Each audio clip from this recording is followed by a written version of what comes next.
नमस्कार दोस्तों, मैं एसके सिंह आप सभी का स्वागत करता हूं अपने YouTube चैनल ज्ञान आर्ट्स में। देखिए दोस्तों, आज मैं आप सभी को पढ़ाने वाला हूं कि फंडामेंटल राइट पढ़ाने वाला हूं। इससे पहले हम लोगों ने कई सारे क्लास कर चुका है, जिसमें हम लोगों ने अनुसूची पढ़ चुका है। अनुसूची का 2 क्लास हम लोगों ने पढ़ चुका है। इसका 2 क्लास आपको होगा, यानी एक में हमने 1 से लेकर 7 तक पढ़ा था और दूसरे में 8 से लेकर 12 तक हम लोगों ने पढ़ा था। यानी पहले 8 था, अब 12 हो चुका है, 4 बढ़ गया है। तो हम लोग इन 12 के बारे में अनुसूची को पढ़ चुका है। अब इसके बाद आगे वाला पॉइंट हम लोगों ने पढ़ा था। उसके बाद हम लोगों ने पार्ट 1 पढ़ा। क्या पढ़ा? पार्ट 1। पार्ट 1 में हम लोगों ने पढ़ा था कि आर्टिकल 1 से लेकर आर्टिकल 4 तक। ठीक है, आर्टिकल 1 से लेकर आर्टिकल 4 तक आप एक एक करके आप उस वीडियो को देखिएगा तो आपको पता चल जाएगा। पिछले वाले वीडियो में आपको पता चल जाएगा। ये लेक्चर नंबर 3 है और ये लेक्चर नंबर 2 है और लेक्चर नंबर 1 है, यानी 1 2 3 हम लोग ने पढ़ चुका था। उसके बाद नेक्स्ट लेक्चर जो हम लोग पार्ट पढ़ा था, यानी पार्ट 2। ठीक है, पार्ट 2 में हम लोग ने नागरिकता पढ़ा था, यानी ये लेक्चर नंबर 4 है। ये नागरिकता जिसमें पढ़ा था उसमें 4 पढ़ा था। इसमें हम लोग ने पढ़ा था 5 से लेकर 11 तक, यानी एक एक करके आर्टिकल को हम लोग ने पढ़ते चला। अब तक 11 हम लोग आर्टिकल पढ़ चुके हैं। और इस वाले पार्ट में हम लोग पढ़ेंगे फंडामेंटल राइट भाग 3, जिसे पार्ट 3 बोलते हैं। क्या बोलते हैं? पार्ट 3। अब पार्ट 3 में हम लोग पढ़ेंगे किसमें? इस पार्ट 3 में हम लोग पढ़ेंगे मौलिक अधिकार। क्या पढ़ेंगे? मौलिक अधिकार। अब मौलिक अधिकार में हमको क्या पढ़ना है? मौलिक अधिकार में आर्टिकल जो है वो आपको 5 से 12 से लेकर, क्योंकि देखिए 1 से 4 तक इसमें पार्ट 1 में, पार्ट 2 में हम लोगों ने पढ़ लिया नागरिकता। इसमें आपको बता दिया गया नए क्षेत्र, यानी कि भारत के क्षेत्र के बारे में हमने बताया था। किस क्षेत्र को ऐड कर सकते हैं, किस क्षेत्र को छोड़ सकते हैं, भारत में कैसा पावर है, किसी दूसरे देश को कैसे मिलाया जाता है, ये सारे हम इसमें पढ़े थे। दूसरे में हम लोग नागरिकता पढ़े थे, तीसरे में मौलिक अधिकार पढ़ेंगे। और इसमें आर्टिकल जो पढ़ेंगे वो 5 बार बोल दे रहा है, 12 से लेकर 35 तक हम अलग आर्टिकल पढ़ेंगे। इसमें कई सारे आर्टिकल आपको छोड़ दिया, जैसे आर्टिकल 31 जो है वो हटा दिया गया है। ठीक है, क्यों हटाया गया वो हम बताएंगे आपको जब इस वीडियो को हम लोग स्टार्टिंग करेंगे तब। फिलहाल में हम लोग इतना सारा पढ़ चुके हैं। अगर इसमें कोई भी दिक्कत हो तो आपको क्या करना है, समझ लेना है, वीडियो को 2 बार देखना है। अगर कोई भी प्रॉब्लम होगा तो कमेंट करके आप हमसे पूछ सकते हैं। अदरवाइज आपको हमारे टेलीग्राम चैनल पे जाके जुड़ देना है। उस टेलीग्राम चैनल पे आपको कोई भी प्रॉब्लम हो तो आपको बता देना है। उसके साथ साथ अगर आप मेरे इंस्टाग्राम पे हैं तो इंस्टाग्राम को फॉलो कर सकते हैं। ये RHSK सिंह आप जाइएगा, RHSK सिंह, अगर इसको सर्च कीजिएगा तो आपको मेरा इंस्टाग्राम ID मिल जाएगा। ठीक है, इस पर आप बता सकते हैं, मैसेज कर सकते हैं। उस मैसेज को हम देख के आपको बता देंगे कि यहाँ क्या प्रॉब्लम है, आपको कैसे सोल्व करना है। नेक्स्ट हम लोग टेलीग्राम चैनल पे जाइएगा और उसमें सर्च कीजिएगा ज्ञान आर्ट्स। ज्ञान आर्ट्स क्लासेस आप सर्च कीजिएगा तो उस ज्ञान आर्ट्स क्लासेस में आपको सारे वीडियो के लिंक मिल जाएंगे। उसके बाद आपका नोटिस मिल जाएगा, आपको जो उसमें प्रॉब्लम होगा आप पूछ सकते हैं। ये टेलीग्राम चैनल है। अब आइए हम समझते हैं आगे हम लोग पढ़ने की सिलसिला में जा रहे हैं। क्यों? क्योंकि ये अब आर्टिकल हम लोग 12 से लेकर 35 तक पढ़ेंगे। अगर बात भाग की बोले तो भाग इसको 3 बोलते हैं, जिसको स्पेशल मौलिक अधिकार से बताया गया। अब ये मौलिक अधिकार जो है, ये मौलिक अधिकार क्यों लाया गया? ये पहला प्रॉब्लम है कि मौलिक अधिकार आखिर लाया क्यों गया था। तो मौलिक अधिकार इतना ज़्यादा जरूरी है हमारे भारत देश में। आपको ये भी पता होगा कि विश्व का वो पहला देश है जो सबसे ज़्यादा लोकतांत्रिक है। विश्व में एक भारत ही ऐसा देश है जो सबसे ज़्यादा लोकतांत्रिक है। अब ये समझिएगा लोकतांत्रिक क्या होता है। अब आपको पता चलेगा लोकतांत्रिक क्या होता है। लोकतांत्रिक, ये लोकतांत्रिक का मतलब इसमें 2 वर्ड मिला हुआ है। एक मिला हुआ है लोक और दूसरा मिला है तंत्र। एक मिला है लोक, दूसरा मिला है तांत्रिक, यानी कि तंत्र। लोक का मतलब होता है जनता और तंत्र का मतलब होता है शासन। क्या होता है? लोक का मतलब जनता और तंत्र का मतलब शासन। यानी जब जनता का शासन होता है उसी को लोकतंत्र कहते हैं। तो अब्राहम लिंकन ने देखिए लोकतंत्र का परिभाषा बहुत लोगों ने दिया है, लेकिन उन सभी में सुटेबल एक माना जाता है अब्राहम लिंकन का, जिन्होंने बताया लोकतंत्र जनता के लिए, जनता के द्वारा किए गए और जनता के अधीन में किए गए शासन को ही लोकतंत्र कहा जाता है। में भी ऐसा ही कुछ बोला गया था। जनता के द्वारा, जनता के लिए और जनता के हित में किए गए शासन ही लोकतंत्र कहा जाता है। तो ये लोकतांत्रिक है। विश्व का पहला देश है जो भारत सबसे ज्यादा लोकतांत्रिक। दूसरा देश भी लोकतांत्रिक, जैसे आपका अमेरिका है, वो भी लोकतंत्र देता है, वो भी फंडामेंटल राइट देता है। यूके है वो भी फंडामेंटल राइट देता है, भले उसके पास लिखित कॉन्स्टिट्यूशन में नहीं है लेकिन वो बहुत ज़्यादा फंडामेंटल राइट देता है। तो हम लोग वो जानते हैं, लेकिन हम लोग को क्या जानना है कि एक एक चीज़ हमको समझना है। तो लोकतांत्रिक पूरे विश्व में भारत एक ऐसा है जो सबसे बड़ा लोकतांत्रिक माना जाता है। यहाँ तक अगर आपके भारत देश के आसपास में जो भी देश हैं जिसमें डिवाइड भी हुआ है, कोई दूसरा देश भी है जैसे चाइना हो गया, ये पुराना है, तो चाइना भी उतना लोकतांत्रिक नहीं है। लोकतंत्र के नाम पे वहाँ पे तो सब पूरा धब्बा है, ठीक है, ऐसा बताइए, धब्बा है पूरा। लेकिन अब हम लोग ये समझेंगे लोकतांत्रिक क्या है। सबसे पहले एक चीज और समझेंगे, मौलिक क्या होता है। मौलिक, आप मौलिक समझिए, इसका मौलिक का मतलब होता है मूल, यानी कि मौलिक अधिकार में मूल जो होता है, जो हम लोग का मूल है वो क्या होना चाहिए। लेकिन मौलिक जो है, मौलिक क्या है, मौलिक ये हमको जानना है। मौलिक जो है आपका जो लिमिट है, जो आपको शासन में दिया जाए, जो आपको पावर दिया जाए, जो आपको खुशी दिया जाए, उन सारे को लेकर मौलिक में चलते हैं। जैसे मैं यहाँ पे हूँ, मुझे बोलने की आज़ादी है, ये मेरा मौलिक है, इसको कोई नहीं रोक सकता है और रोकना भी नहीं चाहिए। यही कारण है कि जब हम आपको पॉलिटी पढ़ा रहे थे 12th का, उसमें बताए थे कि जब भारत बना, यानी कि भारत जब एक बना, यानी जब भारत एक बना था, तो भारत एक बनते वक्त कई सारे रियासतें यहाँ पे मिला हुआ था, कई सारे रियासतें यहाँ पे थे, लगभग 565 थे, 565, जिसमें 13 पाकिस्तान में मिला और 552 जो है हम लोग के पास रहा। 552 जो था वो भारत में मिला। ये क्यों भारत में मिलाया गया, देशी रियासतों को क्यों हटाया गया? इसलिए ताकि लोगों को, जो भारत ने जिस प्रॉब्लम को देखा है, जिस फेस को समझा है, यानी कि जो दूसरे देशों के द्वारा, जैसे अमेरिका के, ब्रिटेन के द्वारा जो परेशानी झेला है, उसको कैसे हम सधाएंगे, पूरा करेंगे, ये चीज़ समझने के लिए उसने फंडामेंटल राइट को लाया, देशी रियासतों को मिलाया, ताकि वहाँ की जनता को परेशानी ना हो, अधिकार हम दे सके जितना उनको देना चाहिए। अब मैं यहाँ पे बैठा हूँ, मैं जब चाहूँ तब वीडियो बना सकता हूँ, जिस टॉपिक पे चाहूँ वीडियो बना सकता हूँ, ये मेरा अधिकार है। अगर वहीं दूसरे देश में रहूँ, किसी सरकार के खिलाफ अगर कोई वीडियो बनाता हूँ, सरकार मुझे दंड दे सकता है, मुझे जेल डाल सकता है। क्यों? क्योंकि वहाँ पे अधिकार नहीं है आपको बोलने का, आपको वीडियो बनाने का, कुछ भी करने का, हर चीज़ का अधिकार होता है। तो भारत के पास ये अधिकार है कि चलिए हम ऐसे कर सकते हैं, आपको ये व्यू है, आप कर दीजिए।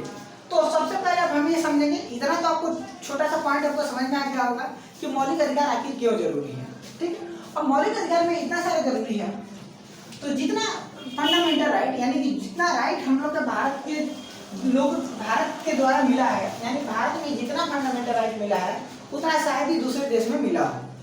आज तक ऐसा कोई नहीं है। जो अमेरिका भी है, तो अमेरिका जितना फंडामेंटल भारत दिया, उतना फंडामेंटल राइट आपको अमेरिका भी नहीं दिया, बस समझ में आ रहा है। इसलिए फंडामेंटल राइट भारत जो है वो लोकतंत्र में सबसे ज्यादा माना जाता है। अब ये फंडामेंटल राइट का इतिहास समझते हैं। फंडामेंटल राइट जो है वो आर्टिकल 12 से 35 तक माना जाता है, और यहीं पढ़ते हैं हम लोग, भाग 3 में इसको पढ़ा जाता है। और ये यूएसए से लिया गया है, यानी एडॉप्ट जो किया गया, किससे किया गया? यूएसए से किया गया। यूएसए का मतलब यूनाइटेड स्टेट ऑफ अमेरिका, ठीक है, अमेरिका के द्वारा लिया गया है। अब इसका कुछ इतिहास है, कुछ हिस्ट्री है, उसको समझिए।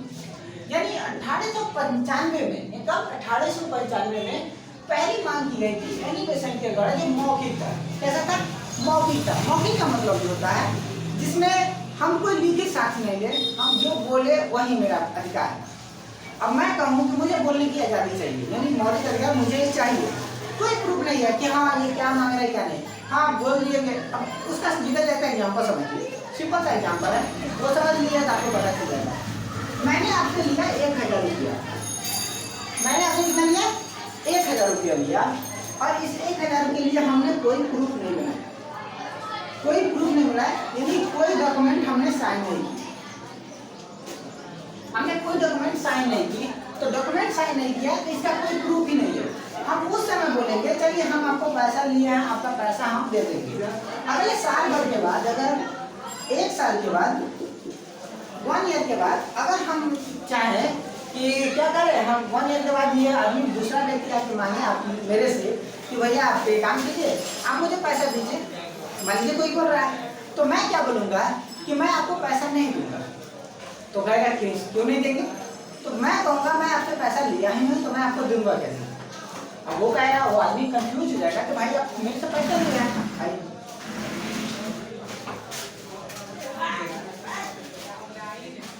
आप मेरे से पैसा लिए हैं तो आप मुझे पैसा दीजिएगा। तो मैं बोलूँगा ठीक है, आप पैसा मुझे दिए हैं तो प्रूफ दिखाइए जहाँ आप मुझे पैसा कहाँ दिए हैं। यानी आपके पास ये वर्बली है, मौखिक है कि मैंने आपसे पैसा लिया, आपका कोई प्रूफ नहीं है कि हाँ आप बता दीजिएगा कि पैसा हम लिए हैं, तो इसे बोलते हैं मौखिक, जिसका कोई प्रूफ नहीं होता है। ठीक है, जिसका कोई प्रूफ नहीं है उसे मौखिक बोलते हैं, और जिसका प्रूफ है उसको क्या बोलते हैं, जो लिखित बोलते हैं। तो यहाँ पे है जब 1895 में 1895 में जब पहली बार मांग की गई थी एनी बेसेंट के द्वारा, तो मौखिक था, वर्बली था, यानी उसका कोई प्रूफ नहीं था। बट दूसरा जब हम लोगों ने लाया तो मोतीलाल नेहरू जो है, अब मोतीलाल नेहरू को ये आपको पता होना चाहिए, मोतीलाल नेहरू जो है आपके पंडित जवाहरलाल नेहरू के फादर थे, वो एक लॉयर थे। ठीक है, तो उन्होंने सबसे पहला उन्होंने लिखित में मांगा कि नहीं मुझे अब क्या चाहिए, फंडामेंटल राइट चाहिए। और फंडामेंटल राइट कैसा चाहिए, फंडामेंटल हमको लिखित चाहिए। और 1928 में 1928 में पहली बार उन्होंने, नेहरू जब रिपोर्ट पेश किया था मोतीलाल नेहरू, उसमें उन्होंने बोला था कि नहीं मुझे फंडामेंटल राइट चाहिए। क्यों चाहिए, उससे जस्ट पहले एक साइमन कमीशन आया था। ठीक है, साइमन कमीशन जो आया था, क्या साइमन कमीशन क्या था, साइमन कमीशन में आपको इसी को हम लोग क्या बोलते हैं, आपका काला रूल बोलते हैं, काला नियम, यानी जिसको चाहे उसको बंदी कर दे, जिसको चाहे हटा दे बिना किसी प्रूफ के, ऐसा हुआ था। तो साइमन कमीशन के द्वारा जब देखा गया कि अब मान लीजिए ब्रिटेन जो है उसको कभी भी हम लोग को बंद कर सकता है, यानी मेरा कोई अधिकार ही नहीं है, मैं किससे पूछ नहीं सकता हूँ, ये हालत है मेरा। तो उन्होंने कहा कि ठीक है, इसके बाद उन्होंने देखे आपको 1928 में ही आपको नेहरू रिपोर्ट पेश किया गया। उस नेहरू रिपोर्ट में बताया गया कि मुझे फंडामेंटल राइट का प्रूफ चाहिए और मुझे फंडामेंटल राइट चाहिए। बात समझ में आया? तब ये लिखित में अगर पूछा जाएगा तो 1928 में नेहरू रिपोर्ट में मांगा गया था। उसके जस्ट बाद जब 1931 में 1931 में यानी 1931 में जब कांग्रेस का अधिवेशन हुआ, कांग्रेस का मीटिंग हुआ, कमेटी लगा, तो उस समय सरदार वल्लभ भाई पटेल ने फिर से मांग की कि नहीं मुझे फंडामेंटल राइट चाहिए। और ये कब कहाँ पे हुआ था, ये जो आपका कांग्रेस का अधिवेशन हुआ था कहाँ पे हुआ था, कराची में हुआ था, इसीलिए इसका नाम बोलते हैं कांग्रेस कराची अधिनियम। कांग्रेस कराची अधिनियम। ठीक है, अब उसके जस्ट बाद फिर 1945 में 1945 में तेज बहादुर शास्त्री जो प्रभु समिति जब लाया गया उसमें रिपोर्ट पेश किया गया। उस रिपोर्ट में 2 टाइप्स का मौलिक अधिकार को बताया गया। 2 टाइप्स का मौलिक अधिकार। अब कहिएगा मौलिक अधिकार भी 2 प्रकार का होता है। हाँ, मौलिक अधिकार भी 2 प्रकार का होता है। एक जो होता है DPSP बोलते हैं, DPSP बोलते हैं। ठीक है, तो ये एक होता है और एक होता है फंडामेंटल राइट। फंडामेंटल राइट जिसे मौलिक अधिकार बोलते हैं, ये 2 चीज होता है। ये 2 चीज क्या होता है, एक होता है पार्ट थर्ड जिसे भाग 3 बोलते हैं, और एक होता है पार्ट 4। ये दोनों मौलिक अधिकार ही हैं, बट ये दोनों मौलिक अधिकार में फंडामेंटल राइट में कुछ क्या है, डिफरेंट है। अब डिफरेंट क्या है ये देखिए। फंडामेंटल राइट 3 जो है, जो स्पेशल मौलिक अधिकार के रूप में जानते हैं, जो 12 से 35 तक है, इसमें आप डायरेक्ट अगर आपके फंडामेंटल राइट को कोई नुकसान पहुंच जाता है तो डायरेक्ट आप सुप्रीम कोर्ट में जा सकते हैं, कोई नहीं रोकेगा, आप डायरेक्ट वहां पे जाइए, आपका सुनवाई डायरेक्ट कोर्ट में होगा, सुप्रीम कोर्ट में, इधर उधर नहीं होगा। लेकिन फंडामेंटल राइट 4 में जो आप DPSP जानते हैं, जो कहाँ से 36 से लेकर 51 तक, इसमें आप कोर्ट में नहीं जा सकते, यानी कि इस पे आपको कोर्ट में नहीं जाने देगा। अगर आप चाहते हैं कि डायरेक्ट कोर्ट में जाए, वहाँ पे जाके अपना सुनवाई करें, कहे कि मेरा ये अधिकार है, हमको ये चाहिए, तो वहाँ पे इसका कोई सुनवाई नहीं होगा। यही इसका प्रॉब्लम है फंडामेंटल राइट 3 और भाग 3 और भाग 4 में, दोनों अलग अलग होता है। यहाँ तक आपको बात समझ में आ गया? गुड। अब अगला है पार्ट 3 में, आपको पता है कि ये क्या होता है, कल्याणकारी काम के लिए इसमें ये करता है कि राज्य का निर्माण हो। अब कितना लोग होता है ना कि राज्य के काम होता होगा, अब उसमें कोई काम करेगा राज्य तो दूसरा कोई कहेगा टांग अड़ा देगा, नहीं हम ये मेरा सामान है मैं नहीं दूंगा, तो नहीं। इसीलिए देखिएगा 31 जो संपत्ति का अधिकार है उसको हटा दिया गया फंडामेंटल राइट से, आप समझते हैं ये। तो इसके राज्य के निर्माण में अगर कोई परेशानी हो रहा है, इसलिए कहा गया कि नहीं आपके फंडामेंटल राइट को कुछ देर के लिए हम लोग लॉस कर सकते हैं, आगे बढ़ा सकते हैं। अगर इसका और ज्यादा हिस्ट्री समझे तो 1235-15 में यानी 1215 में ब्रिटेन में एक मौलिक अधिकार की मांग की गई थी किंग जॉन के द्वारा, जो वहाँ का किंग हुआ करता था। इसे मैग्ना कार्टा भी कहा जाता है, यानी कि फंडामेंटल राइट को दूसरे नाम से मैग्ना कार्टा के नाम से भी जानते हैं। ये आर्टिकल कहाँ से होता है? 12 से 35 तक होता है। अब भारत में टोटल मौलिक अधिकार जो होते हैं 6 होते हैं। कितने होते हैं? 6 होते हैं। कौन कौन होते हैं? एक होता है समानता का अधिकार। समानता का अधिकार का मतलब इक्वलिटी ऑफ राइट, यानी कि आपके अधिकार जो होंगे समानता के होंगे, एक दूसरे के समान होना पड़ेगा। अब इसका एक एक करके समानता का मतलब दूसरा रूप से समझा है। तो जैसे मान लीजिए एक क्लासरूम है, हर एक कास्ट के व्यक्ति बैठे हुए हैं, गर्ल्स बैठी है, लोअर कास्ट के लोग बैठे हैं, अपर कास्ट के बैठे हैं। इसमें आपको क्या करना है? लॉ को इम्पोर्टेंट मानना है, नियम को सबसे ऊपर रखना है, लॉ को इम्पोर्टेंट है। बड़े जाते हैं उसको आगे बैठेंगे, उसको पीछे बैठे, ऐसा नहीं होना चाहिए। समानता होना चाहिए, सब में समान होना चाहिए। स्वतंत्रता का अधिकार, यानी कि जब मर्जी तब बोल सके, जिस चीज को मन बोलने की इच्छा है वो आप बोल सकते हैं, 19 से ऊपर है। शोषण के विरुद्ध अधिकार, शोषण किसी व्यक्ति का शोषण है करे, मान लीजिए वो छोड़ जाता है तो लोअर कास्ट है तो हम उसका बलपूर्वक अगर उससे काम करवाना चाहिए, ये हम नहीं कर सकते। किसी छोटे व्यक्ति को आप काम करवाए, ये भी नहीं हो सकता है। 14 वर्ष से बच्चे कम वाले बच्चों को आपको पता है कि किसी फैक्ट्री में काम नहीं कराना है। उसके बाद धार्मिक स्वतंत्रता। अब धार्मिक स्वतंत्रता वो है जो आपके रिलीजन को डिनोट करता है। रिलीजन यानी कि आप अपने धर्म के लिए किसी भी जगह प्रचार कर सकते हैं, किसी को प्यार से मना सकते हैं। हाँ, बलजबरी नहीं कर सकते हैं, किसी को बलपूर्वक नहीं मान सकते हैं। अगर आप अपने प्रचार को जितना चाहें उतना आप लगा सकते हैं, जितना प्रचार करना चाहिए। तभी तो आप बजरंग दल देख रहे हैं, बजरंग दल फैलता जा रहा है। और आजकल सारे ये फंडामेंटल राइट तभी बनाया गया था, आपको लॉ इसीलिए बनाया गया था कि देश में जब सारे लोग एक जैसे होंगे ना तो धर्म जो होगा हावी नहीं होगा। लेकिन आजकल देखिए, अभी जनरेशन जो बदल रहा है, अब धर्म ही हावी हो रहा है। सब लोग अपने धर्म को लेके बहुत ज्यादा एडिक्ट हो गए हैं और वो अपने धर्म को बढ़ाना चाह रहे हैं। आज मुहर्रम हो रहा है, उसमें हर जगह बाजा बज रहा है। रमजान हो रहा है, उस समय बाजा बज रहा है।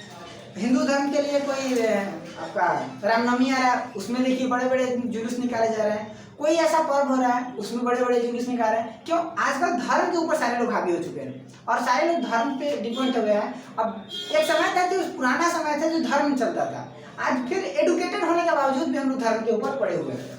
तो इसकी स्वतंत्रता आपको बताई गई है। संस्कृति या शैक्षणिक स्वतंत्रता, मतलब संस्कृति को आप अपने संस्कृति को बचा सकते हैं। मैं मान लीजिए मैं सनातन धर्म का हूँ, तो मैं अपने सनातन धर्म को बेस्ट रखना चाहूँगा और सनातन धर्म के लिए जो करना है वो मैं कर सकता हूँ। अगर आपको शिक्षा चाहिए तो हम उस शिक्षा भी देंगे। उसमें ये बताया गया आर्टिकल 29 से 32 एक है संवैधानिक उपचारों का अधिकार। संवैधानिक अधिकार यानी कि वो अधिकार होना चाहिए संविधान के पास, संसद के पास, जो जब मर्जी तब कोई भी चेंज कर सकते हैं। लॉ में कोई चेंज नहीं कर सकते, अलग अलग चरण पर कैटेगराइज कर सकते हैं, हम लोग अपने अनुसार कर सकते हैं। तो ये आपका BRA व्यू के द्वारा यानी भीमराव अम्बेडकर के द्वारा ये बताया गया है। संविधान का इसे आत्मा कहते हैं, यानी आर्टिकल 32 जो है, 35 में आर्टिकल 32 जो है वो संविधान का आत्मा कहलाता है। यानी कि ये आत्मा है, समझिए। अगर इसको देखा जाए तो जब संवैधानिक उपचार का अधिकार होगा तो ये आत्मा इसका बोला जाता है। किनके द्वारा? डॉक्टर भीमराव अम्बेडकर के द्वारा। अब यहाँ तक आपको समझ में आ गया होगा, तो हम लोग आर्टिकल 12 से लेकर 9 तक को हम समझ लेते हैं। आर्टिकल 12 जो है वो आपको मौलिक अधिकार की परिभाषा देता है, यानी कि ये मेरा अधिकार है, उसकी डिफिनीशन देने के लिए ये आपका काम किया जाता है। डिफिनीशन क्या होता है? डिफिनीशन कई सारे होते हैं, आपको हम बताएंगे कि हम मौलिक अधिकार आखिर होता क्या है। मौलिक अधिकार को समझना सबसे बड़ा जरूरी है। मौलिक अधिकार होता क्या है? तो मौलिक अधिकार ये है कि पहले उसको मौलिक मूल को समझते हैं, यानी कि मेरा ये अधिकार है, मुझे यहाँ पे जाना है, मैं ये काम कर सकता हूँ, ये मुझे खाना है तो मैं खा सकता हूँ, ये मेरा अधिकार है। उसी को परिभाषित किया गया है आपको आर्टिकल 12 में। आर्टिकल 30 में बताया गया है कि आप संसद के द्वारा साधारण बिल पास करना करके संशोधन करके आप उसमें कोई भी चेंजिंग कर सकते हैं। लेकिन संशोधन कैसे, अमेंडमेंट कैसे कर सकते हैं, वो भी रूल बताया गया उच्च न्यायालय के द्वारा। उच्चतम न्यायालय जो आपका सुप्रीम कोर्ट है उसके द्वारा बताया गया कि इसका आधारभूत ढांचा नहीं चेंज होना चाहिए। आप आधारभूत ढांचा, ये इतना ज्यादा टॉपिक हार्ड है, जिसे मूल संरचना आप बोलते हैं, इसे आधारभूत ढांचा भी बोलते हैं। अब ये आधारभूत ढांचा क्या होता है? अब ये आप नहीं तय कर सकता है, संसद नहीं तय कर सकता है। ये जब भी करेगा तो कौन करता है? सुप्रीम कोर्ट करता है। आप सुप्रीम कोर्ट के पास जाइएगा, देखेगा कि ये खराब है तो उसको काट देगा। यानी उसके अपोजिट में आप कोई भी काम करते हैं उसको कहेगा ये मूल संरचना को आपको क्या कर रहे हैं, ठेस पहुंचा रहे हैं, आधारभूत ढांचा बदल रहा है, ये कैंसिल किया जाता है और उसी समय कैंसिल कर देता है। ये आर्टिकल 13 बोलता है। अब आर्टिकल 14 जो है विधि के समक्ष समानता। अब विधि के समक्ष क्या है, विधि समझते हैं। विधि के समक्ष है यानी कि लॉ। भारत जो है वह शासन जो है यहाँ का जो भी व्यक्ति होता है, जैसे राष्ट्रपति हो, राष्ट्रपति प्रेसिडेंट हो, ठीक है, या पीएम हो, प्रधानमंत्री, ये सारे के सारे संविधान के नीचे, ये कोई संविधान से ऊपर नहीं है, सब के सब संविधान से नीचे है, क्योंकि यहाँ का जो कानून है वो सबसे सर्वोपरि है, सर्वोपरि, यानी इसके ऊपर कोई नहीं है। चाहे वो राष्ट्रपति हो, प्रधानमंत्री हो या कोई भी व्यक्ति हो, वह संविधान से ऊपर नहीं है, यानी लॉ से ऊपर नहीं है, नियम से ऊपर नहीं है। विधि ही सबसे उच्च माना गया है। भारत में विधि ही उच्च माना गया है। तभी तक विधि माना गया। तो जब मर्जी तब हम अपने प्रेसिडेंट को चेंज कर देते हैं, जब मर्जी तब हम अपने विधायक को चेंज करते हैं। ये हम लोग के पास अधिकार है कि नहीं है? यही है कि विधि हमको ऊपर मानना है, इसीलिए बोला गया समक्ष में आपको क्या होना चाहिए, समानता होना चाहिए, विधि के ऊपर नहीं होना चाहिए। कोई विधि के सबको मिलना चाहिए। अब दूसरा एग्जाम्पल देते हैं। ये आपके आगे कौन, एक आगे गांव के धनी व्यक्ति जो रिच पर्सन है, ये एक आ गया, और एक आ गया गरीब व्यक्ति, ठीक है, एक पुअर व्यक्ति आ गया। अब इन दोनों का केस जो है वो लागू कर दोनों को पूछना है कि हाँ क्या होगा, क्या सही है, क्या गलत। अब ये आया तो इसको हमने क्या दे दिया, कहा कि नहीं आप धनी व्यक्ति हैं, आपको हम जिता देते हैं, आप चले जाइए। अब ये क्या हो, विधि का उल्लंघन आपने किया कि नहीं, बिना इसके बात सुने हुए आप इसको कैसे बोल सकते हैं कि ये खराब है। तो इसीलिए कहा जाता है कि नहीं, आपको विधि को मानना पड़ेगा, विधि के अकॉर्डिंग ही चलना पड़ेगा। ओके, यहाँ तक आपको बात समझ में? नेक्स्ट, अब इसमें थोड़ा सा क्या दिया था, चेंजिंग दिया था, क्योंकि भारत में अगर सब कुछ इक्वल कर देंगे तो ये तो सही नहीं होगा। तो कुछ देर के लिए हम लोगों ने रिलैक्स किया है किनको, आर्टिकल किससे 361 से राष्ट्रपति और राज्यपाल को। राष्ट्रपति और राज्यपाल को ये अधिकार है कि वो विधि को कुछ देर के लिए रोक सकते हैं। अब कैसे देखिए, अब ये राष्ट्रपति हैं और ये राज्यपाल हैं। आपको पता है कि देश में सबसे उच्चतम पद जो माना जाता है किनका माना जाता है, प्रेसिडेंट का, राइट। उसके बाद ही प्रधानमंत्री रहता है, लेकिन प्रेसिडेंट भी है, एक स्टैचू लाइक है, यानी इनका अधिकार उतना ही दे रहा है सिर्फ कहनाम के लिए कि हम ऊंचे हैं। ये मानना कहाँ से लिएगा, ये ब्रिटेन से लिया गया। ब्रिटेन में क्वीन विक्टोरिया होती है, यानी कि सबसे ऊपर रानी मानी जाती है, उसीलिए राष्ट्रपति का पद वहाँ से रानी से लिया गया। समझिए, रानी है, राजा है, वहाँ पे रखा गया। इसीलिए आपको ये जो प्रेसिडेंट का है और राज्यपाल, राज्य का सबसे ऊंचा पद होता है राज्यपाल का, लेकिन सारे काम तो करते हैं पीएम। ऐसे पावर है कि ना पावर होते हुए पूरा पावर इनके पास है। राष्ट्रपति को कहाँ जाना है सब पीएम देखता है, हर एक चीज देखता है, ठीक है। तो इसलिए इन दोनों का अगर ये पद पे है, अपने किस पे पद पे है, तो ना इस पे कोई कानून लगा सकते हैं, ना केस कर सकते हैं, कुछ नहीं कर सकते। यानी इनको स्पेशल इसमें क्या दिया गया, छूट दिया गया है कि आप इसको कर सकते हैं। नेक्स्ट हम लोग का क्या है, आर्टिकल 15। आर्टिकल 15 का एक मूवी बना हुआ है, अगर कभी टाइम मिले तो आप आर्टिकल 15 का मूवी देख लीजिएगा, जिसमें एक हीरो है आयुष्मान खुराना। इस फिल्म को देखिएगा, बहुत बेस्ट फिल्म है। इसमें आपको आर्टिकल 15 का बताया गया है कि भेदभाव कैसे करना है, कि आप किसी से भेदभाव कर रहे हैं, वो बड़े जाति, ऊंच जाति, किसी भी आधार पे आप उससे भेदभाव नहीं कर सकते हैं। विधि की समानता, यानी भेदभाव करने का मतलब आपको सेक्स के आधार पे आप कर सकते हैं, लिंग पे, जाति पे, ये सारे चीज आपको नहीं देखना है। धर्म पे, ये अलग अलग रूप में आप इसको कैटेगराइज कर दीजिए और कहिए इसको भेदभाव करते हैं, नहीं, ये नहीं करना है। वो भी ह्यूमन है, हम भी ह्यूमन है, तो हम भेदभाव क्यों करेंगे। इसलिए सबको इक्वलिटी का रूप माना गया है कि आपको भेदभाव नहीं करना है, किसी से नहीं करना है। अब आर्टिकल आ गया 16। आर्टिकल 16 जो है वह समान अवसर का अधिकार, किसका, समान अवसर का अधिकार देना है। और समान अवसर का अधिकार का मतलब चाहे वो बड़ा व्यक्ति हो या छोटा व्यक्ति हो, अगर उसको लगता है कि हाँ इसके पास एबिलिटी है तो आप उसको बोलिए कि हाँ आप दोनों आइए लड़िए और दोनों में जो जीतेगा वह होगा। लेकिन कुछ देर के लिए इसमें छूट दिया गया आर्टिकल 16 का 4 से अनुसूचित जाति और जनजाति, इसमें आरक्षण है। यही चीज आपको आरक्षण दिखाता है। तो आरक्षण का क्लास यानी रिजर्वेशन का क्लास हम एक दिन स्पेशल लेंगे, उसमें रिजर्वेशन आप समझ लीजिएगा क्या कि रिजर्वेशन का क्या महत्व है, रिजर्वेशन दिया क्यों गया। हम लोग बार बार बोलते हैं रिजर्वेशन खराब है, ठीक है खराब है, लेकिन क्यों दिया गया है वो तो आपको समझना पड़ेगा ना। तो उसका स्पेशल हम लोग वीडियो स्पेशल पढ़ेंगे आरक्षण, तो उसमें आपको रिजर्वेशन समझ में आ जाएगा। यानी समान अवसर सबको देना है। आर्टिकल कौन सा 17, आर्टिकल 17 जो है अस्पृश्यता नहीं करना है, यानी छुआछूत नहीं करना है, और इसमें कभी संशोधन भी नहीं होगा। क्या नहीं होगा?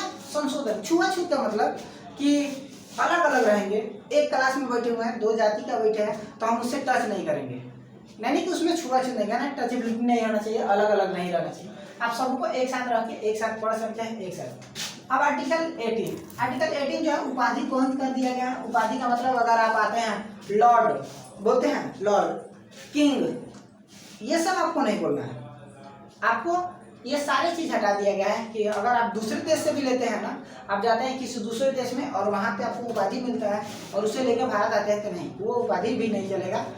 वो उपाधि भी आपको अलाउ लेना पड़ेगा राष्ट्रपति से, प्रेसिडेंट से, तब जाकर उसको मिलेगा। लेकिन वो भी नहीं दिया जा रहा है आजकल, वो भी छोड़ दिया गया है। अगर कोई विदेशी भारत में काम कर रहा है, अगर कोई विदेशी भारत में काम कर रहा है और वो विदेशी से अपना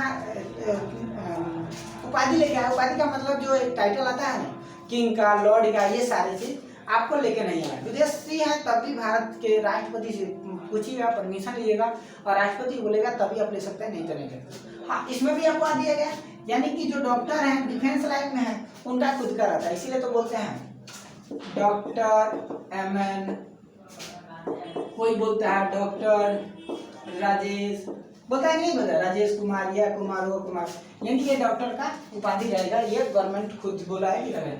हाँ, डिफेंस में रहता है, जैसे डिफेंस में लेफ्टिनेंट कर्नल, लेफ्टिनेंट होता है, कर्नल होता है, जनरल होता है, तो ये रहेगा, इसको आप हटा नहीं सकते, ठीक है, ये अलग है। अब ये आर्टिकल 19, आर्टिकल 19 थोड़ा सबसे ज़्यादा इंपॉर्टेंट माना जाता है, ठीक है। आर्टिकल आपको सबसे ज़्यादा इसलिए इंपॉर्टेंट माना जाता है क्योंकि इसी में हम लोग का सब कुछ छिपा हुआ है। कैसे? अगर मुझे बोलने की स्वतंत्रता होगा तभी हम कभी बोल सकते हैं, जिससे ये फ्रीडम जो मिलता है किसका, स्पीकिंग का, बोलने का, जहां मर्जी वहां बोल दीजिए, जो मर्जी वो बोल दीजिए, बट दो चीज आप कभी मत बोलिए। बोलने का अधिकार है, किसी को आप गाली दे दीजिए, उसमें कोई दिक्कत नहीं है। मान लीजिए अगर आप कोई झगड़ा है तो झगड़ा के समय तो गाली हम लोग दे ही देते हैं, लेकिन अपशब्द ना बोलिए, अपने से कोशिश कीजिए अपशब्द ना बोलने का। और दूसरा चीज, देश के प्रति आप विरुद्ध ना बोले। जैसे मान लीजिए देश को ही हम भारत देश में रहते हैं और वीडियो मोबाइल उठाएं और वीडियो बनाएं, भारत का कई सारे गाली दे दे, कई सारे प्रॉब्लम बता दें, यानी भारत के ऊपर ही विरुद्ध कर रहे हैं, तो ये गलत है। आपको इसके लिए आपको रोका जा सकता है, आपके वीडियो को बैन किया जाएगा, आपको केस किया जाता है, आपको जेल में डाला जा सकता है। यानी अपशब्द भी नहीं बोलना है और देश के प्रति आपको घृणा नहीं फैलाना है। इसीलिए अभी जो आपको पता है कि मनीष कश्यप जो यूट्यूब रिपोर्टर है, उनके ऊपर ये लगाया गया है कि उनको क्या किया था, नजरबंद कर दिया गया था। क्यों? क्योंकि ये भारत के देश के अंदर क्या थे, विरुद्ध फैला रहे थे, इसलिए इनको जेल में बंद कर दिया गया। ये अशांति फैला रहे हैं, इसलिए इनको बंद कर दिया गया। अब नेक्स्ट जो है, अब आप झंडा फहराने का आपको अधिकार है, जहां मर्जी वहां झंडा फहराइए। और प्रेस की स्वतंत्रता है, प्रेस की आजादी है, जो मर्जी वो छाप सकता है, इसलिए तो छापता है।